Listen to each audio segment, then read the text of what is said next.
नमस्कार दोस्तों, इससे पहले की वीडियो में हमने जो पढ़ा वो था हमारा आर्टिकल 89, यानी कि जिसमें हमने पढ़ा था सभापति एंड उपसभापति के बारे में। आज जो पढ़ने वाले हैं अध्यक्ष और उपाध्यक्ष के बारे में, जो किस में बैठते हैं, लोकसभा में बैठते थे। पहले वाले कहाँ पर बैठते थे, जो कि चेयरमैन और वाइस चेयरमैन इन्हें कहा जाता है, यानी कि सभापति एंड उपसभापति, जो कि आपके राज्यसभा में बैठते थे। आज जो है अपन बात करने वाले हैं लोकसभा के जो अध्यक्ष एंड उपाध्यक्ष, आखिर इनकी नियुक्ति कैसे होती है, ये कहाँ पर बैठते हैं और इनकी क्या क्या शक्ति होती हैं अध्यक्ष की एंड उपाध्यक्ष की, तो आज हम जानेंगे। सबसे पहले अपन बात करेंगे अध्यक्ष की नियुक्ति और उपाध्यक्ष की नियुक्ति कौन करता है। अब दोस्तों, जैसे ही लोकसभा नवनिर्वाचित जो लोकसभा आएगी तो उनमें जो है सभी क्या होंगे, सांसद होंगे। सामान्य तौर पर क्या होंगे, सांसद होंगे सभी व्यक्ति। अब उन्हीं व्यक्तियों में से क्या हुआ, आपका अध्यक्ष एंड उपाध्यक्ष का चुनाव होना है। तो उससे पहले जो आपका क्या होगा, वरिष्ठ, जो कि मतलब क्या होगा, एक व्यक्ति होगा जो पहले से ही सांसद होगा, ठीक है, जो कि वरिष्ठ होगा एक प्रकार से। पहले उसे क्या बनाया दिया जाएगा, जो पुरानी सरकार का वो मंत्री रह चुका होगा या सांसद होगा या वरिष्ठ, ठीक है, तो उसे सबसे पहले क्या बना दिया जाएगा, प्रोटेम स्पीकर बना दिया जाएगा। और ये एक अस्थायी पद होता है, इनकी नियुक्ति होते ही क्या हो जाएगा, ये आपका हट जाएगा, ठीक है। तो क्या करेगा ये प्रोटेम स्पीकर जो है, इन लोगों से क्या करेगा, शपथ दिलाएगा। सभी जो होंगे, जो आपके संसद होंगे, उनको शपथ दिलाएगा। उनमें इनका भी नाम होगा, अध्यक्ष एंड उपाध्यक्ष का। और जो उन सदस्यों से कहेगा कि आप अपने क्या चुन लें, अध्यक्ष एंड उपाध्यक्ष को चुन लें। कौन कहेगा, प्रोटेम स्पीकर कहेगा। तो प्रोटेम स्पीकर एक वरिष्ठ होता है, ठीक है, क्या होता है, एक वरिष्ठ व्यक्ति को चुना जाता है, वरिष्ठ व्यक्ति को चुना जाता है, ठीक है, जो पहले से ही सांसद हो, ठीक है, ये आपको ध्यान रखना है, ठीक है। तो उन्हीं सदस्यों के साथ ही में इनको क्या है, शपथ दिला दी जाती है। और फिर वही सदस्य जो है अध्यक्ष और उपाध्यक्ष का चुनाव कर लेते हैं। तो इस प्रकार से फिर उसके पश्चात ये पद नहीं रहेगा, ये पद हट जाएगा। प्रोटेम स्पीकर का अध्यक्ष और उपाध्यक्ष बनते ही ये पद हटा दिया जाता है।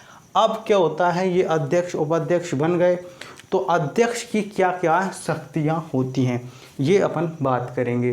तो अध्यक्ष जो है, इसका पदेन सभापति होता है लोकसभा का, सेम उसी के जैसे कार्य होते हैं। लेकिन जो अध्यक्ष, जो हमारा अध्यक्ष होता है, वो क्या होता है दोस्तों, आपका इसी मतलब लोकसभा का सदस्य होता है। और उपाध्यक्ष भी क्या होगा, हमारी लोकसभा का सदस्य ही होगा। लेकिन आपके जो राज्यसभा में जो सभापति होते थे वो क्या है, वो उसके सदस्य नहीं होते थे, सभापति भारत का उपराष्ट्रपति होता है। इसलिए उसे जो है यह पद मतलब उस मतलब उसका वो क्या नहीं होता, सदस्य नहीं होता राज्यसभा का। लेकिन ये दोनों ही क्या होते हैं दोस्तों, ये दोनों ही क्या होते हैं, अध्यक्ष और उपाध्यक्ष जो है लोकसभा के सदस्य ही होते हैं। सबसे पहली बात ये है, ठीक है। अब जो प्रोटेम स्पीकर इनको शपथ दिला के चला जाता है, ठीक है, तो ये आपको ध्यान रखना है, ये पद टेम्परेरी होता है, केवल इतना के लिए होता है कि उन सदस्यों को शपथ दिलाना और साथ ही में इनको भी जो है उनके द्वारा जो है प्रोटेम स्पीकर के द्वारा अध्यक्ष और उपाध्यक्ष का चुनाव कराना, ठीक है। और ये सामान्य व्यक्ति के तौर पर उन्हीं व्यक्तियों के साथ क्या ले लेते हैं, शपथ ले लेते हैं। अब आते हैं अध्यक्ष की शक्तियाँ। अध्यक्ष की क्या क्या शक्तियाँ होती हैं। तो सबसे पहले तो अध्यक्ष जो है बैठक नियंत्रक, यानी कि क्या करेगा, ये अध्यक्ष जो है जितनी भी संसद में बैठक होती हैं उनको बुलाने का काम कौन करता है, तो अध्यक्ष करता है। और अध्यक्ष इनको नियंत्रित करता है, ठीक है। आपने कभी भी लोकसभा का वो देखा होगा, जब भी चैनल पे आता है तो कहते हैं अध्यक्ष महोदय, तो बहुत उच्च पद होता है, ठीक है, अध्यक्ष महोदय कर बोलते हैं। और फिर उसके बाद ये विदेश मतलब ये कोई संसद को यदि विदेश भेजना है किसी कार्य के लिए, तो उसकी नियुक्ति कौन करता है, अध्यक्ष करता है। फिर उसके बाद आते हैं संयुक्त अधिवेशन। अब संयुक्त अधिवेशन, जॉइंट सेशन क्या होता है दोस्तों, जब कोई मामला मतलब कोई बड़ा बिल वगैरह या विधेयक आता है तो उसमें संयुक्त अधिवेशन लाया जाता है। यदि ये संयुक्त अधिवेशन में ये इसकी अध्यक्ष जो होता है ना लोकसभा का, वही उसकी अध्यक्षता करता है। और इसमें जो है जो संयुक्त अधिवेशन होता है उसमें आपका अपन जो कि किस में दिया है 108 में दिया है वो बढ़ेंगे।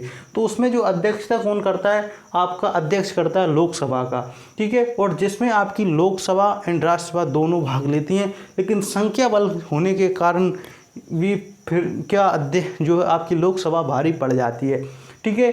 तो इसमें आपको ध्यान रखना है, और जो इससे पहले भी अपन पढ़ चुके हैं, ठीक है। और संयुक्त अधिवेशन में ये इसकी अध्यक्षता करता है और निर्णायक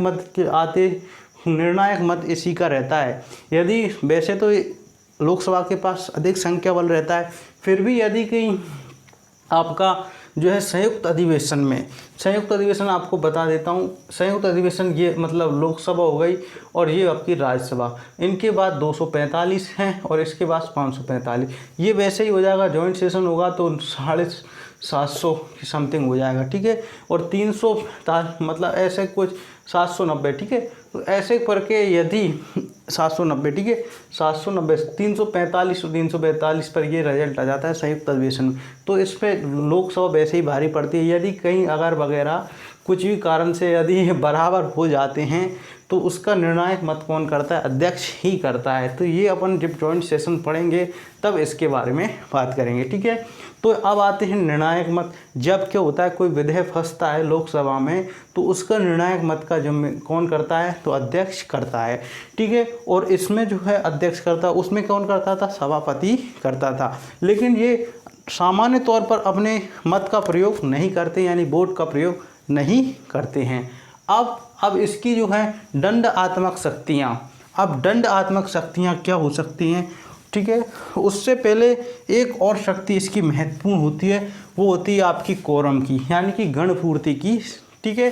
गणपूर्ति जो अपन आर्टिकल किस में पढ़ेंगे, 100 में पढ़ेंगे। तो आर्टिकल 100 में गणपूर्ति क्या है, इसकी मेन शक्ति है।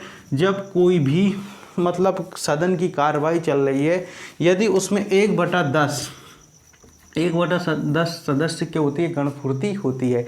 यानी कि उस सदन को प्रारंभ करना होता है। जैसे मान के चलो दोस्तों कोई कक्षा है, मतलब मान के चलो आपकी कोई क्लास है, उसमें यदि बच्चों की संख्या कम आई है, मतलब मान के चलो उसमें आपके 100 बच्चे हैं एक क्लास में, ठीक है।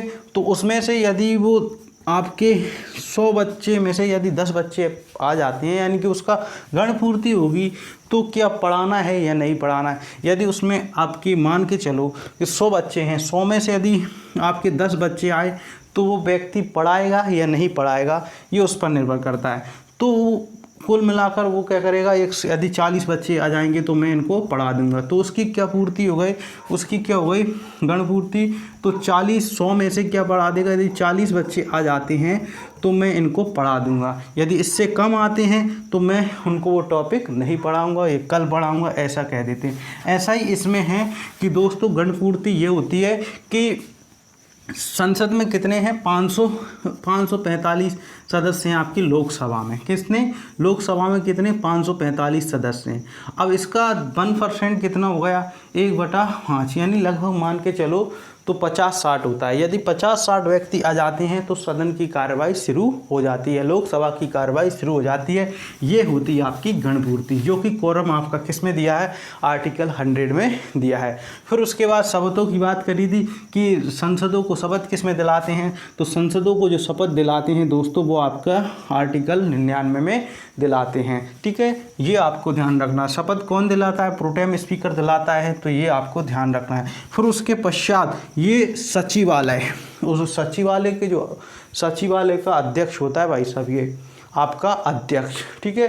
तो अध्यक्ष जो है सचिवालय का अध्यक्ष होता है और सचिवालय इसी के नियंत्रण पे काम करता है। और साथ ही में जो अध्यक्ष होगा, यही जो होगा, जो विभिन्न प्रकार की समिति बनती है ना, जैसे विवेक रॉय समिति, ये सब की नियुक्ति कौन करता है, उसके अध्यक्ष की नियुक्ति कौन करता है, तो ये अध्यक्ष करता है लोकसभा का। विभिन्न प्रकार की जितनी भी समितियां बनती हैं, यदि ऐसे बहुत सी समितियां बनती हैं, ठीक है। और अभी अपन को समिति भी पढ़नी है, ठीक है। तो इससे पहले जो इतनी भी समिति बनेगी वो कौन, इसकी नियुक्ति कौन करेगा, उनमें अध्यक्ष की नियुक्ति कौन करेगा, तो वो आपका अध्यक्ष ही करता है। तो ये अपन ने पढ़ा, आज का अध्यक्ष टॉपिक था, अध्यक्ष एंड उपाध्यक्ष, ठीक है। तो ये आपको ध्यान रखना है। तो प्रोटेम स्पीकर के द्वारा इन्हें शपथ दिलाई दी जाती है, आर्टिकल 93 में है प्रोटेम स्पीकर, ठीक है। और प्रोटेम स्पीकर जैसे ही इनको सदस्य दिलाता है, वरिष्ठ व्यक्ति होता है और हट जाता है। फिर उसके बाद इसकी शक्तियां पढ़ी, और एक हमने अभी सॉरी फ्रेंड, अभी हमने दंडात्मक शक्तियां तो पढ़ी नहीं है, तो दंडात्मक शक्तियां देख लेते हैं।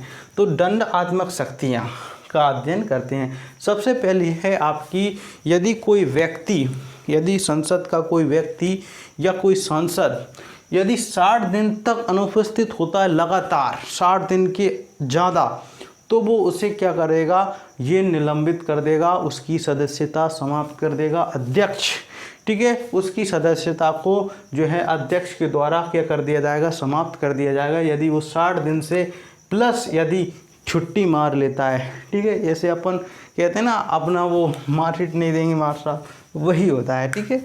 तो यही है, ठीक है। फिर उसके बाद है आपका दल बदल, यानी कि बहुत से व्यक्ति होते हैं जो चुनाव किसी दूसरी पार्टी से जीत जाते हैं और और फिर क्या बन जाते हैं, संसद बन जाते हैं और दूसरी पार्टी को स्वीकार कर लेते हैं मंत्री वगैरह के लोग में। तो दल बदल के कानून के हिसाब से भी ये क्या कर सकता है, तो ये आपका उसकी सदस्यता को समाप्त कर सकता है। और आपकी एक और इसकी दंडात्मक शक्ति है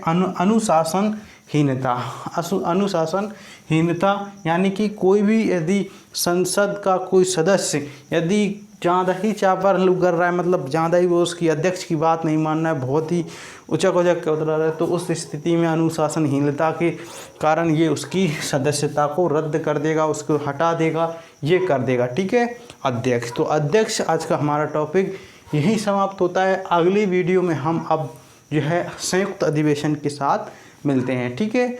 ये था आपका अध्यक्ष पूरी तरीके से समाप्त, ठीक है। तो मिलते हैं नेक्स्ट वीडियो में, जब तक के लिए धन्यवाद।